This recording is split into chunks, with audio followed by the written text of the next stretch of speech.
This was kind of tricky only because the mudra is a little bit weird, you know, and we haven't really done one with such movement yet. So I'll do this one on both sides so you can see it.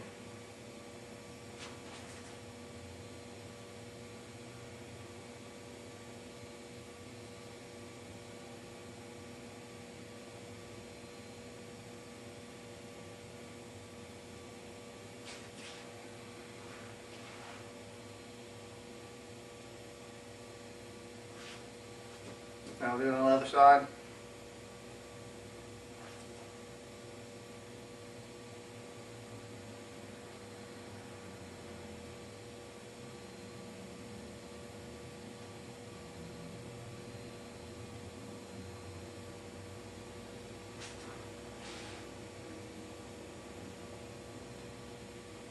Very simple.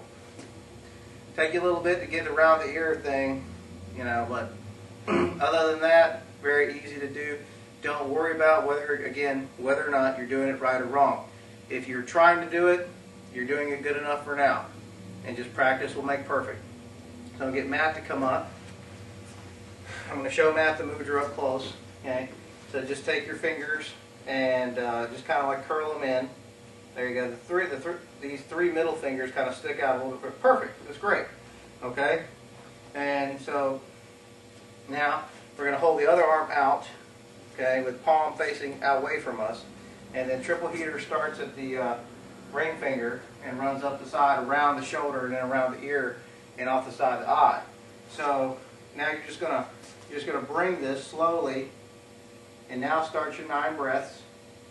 And he slowly goes up around the elbow, and he's going to go up around the shoulder,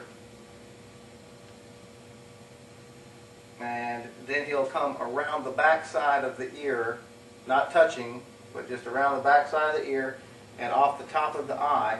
And when he does that, he's going to turn, right? And yeah, you'll feel the flow. Okay, that's okay for right now. And just stretch it out. Okay, let's practice on that last bit, because that last bit's a little tricky. Okay, so we're here and we're at the ear. We've just reached over the top.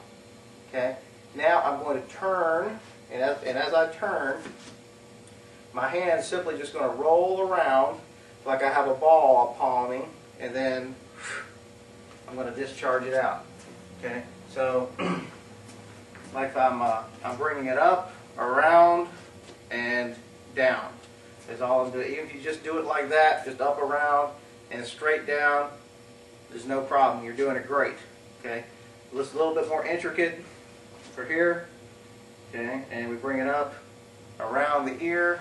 Okay, well actually I got my wrong mudra, but again, not that important. You want to do it with the proper mudra, but as I'm going around the ear, right here, when my arm is turned as far back as it can turn, I now turn and shift my body and roll my wrist, and then there's my discharge right out of the end. So let's see if you can do that with Matt. Just bring it to as far as you can, and then hold that posture, and we'll go from there. Very good. Around the ear, perfect. Now keep turning it all the way across. Now from here, now make it turn. See how it turns all by itself? There you go. Okay? Let's try it one more time. Okay? So it's very easy. Once you've reached this point right here, where your arm has passed the last triple heater point, now I can't move it any further. So all I have to do is pivot on my heels and then turn my hand, and there's my half lotus finish. Okay? Very good. And finish. Excellent. Okay, very, very simple. Learn in a few seconds. Okay, now we're going to do the second technique for the triple heater meridian. Okay, balancing the organ for the triple heater. So this is posture number 2. So I'm going to take my same mudra, withered hand, withered fist mudra, and I'm going to take a half step back into the post. Okay, again. Alright, so now that I'm in the post, I'm going to bring it around. Okay, stretching the wrist is very important. You get more energy.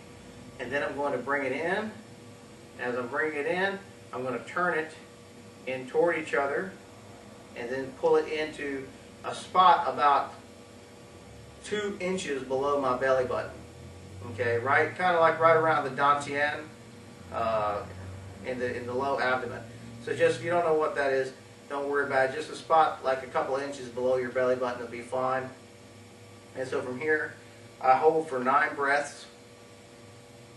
And then after my 9th breath, I turn my wrist up as much as I can turn them.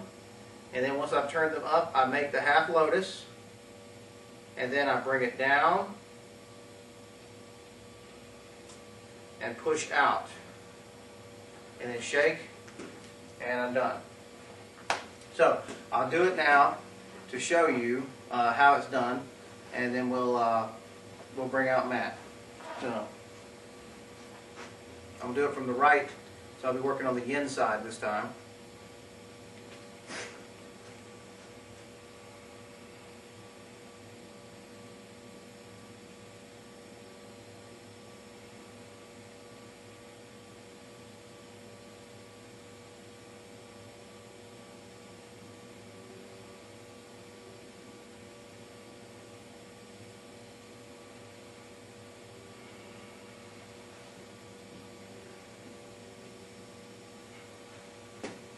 Okay, very simple.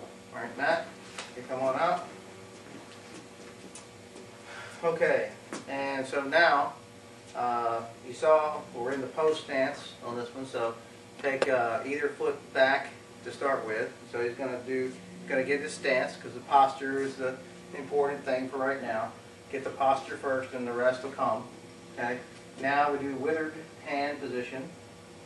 Okay, and see if you can go ahead and duplicate what it is you see me do.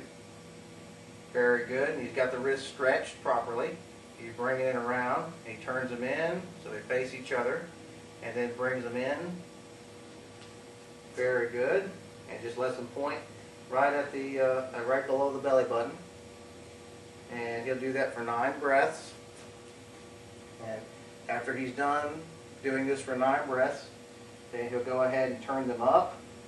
All right, and then they turn into half lotus, and then they turn back down. All right, and then we start to, like we're pulling a basketball out of our stomach, and we push it out and away from us. Very good, very good. Only thing I can see on that is instead of making the wrist kind of close like this, it's like the fingertips are coming together almost like they're going to touch, and you turn out like that. And that's just going to set us up for all the ones I'm showing you right now are fire element techniques, okay? And so all of them use the half lotus in some way, shape, or form. And so,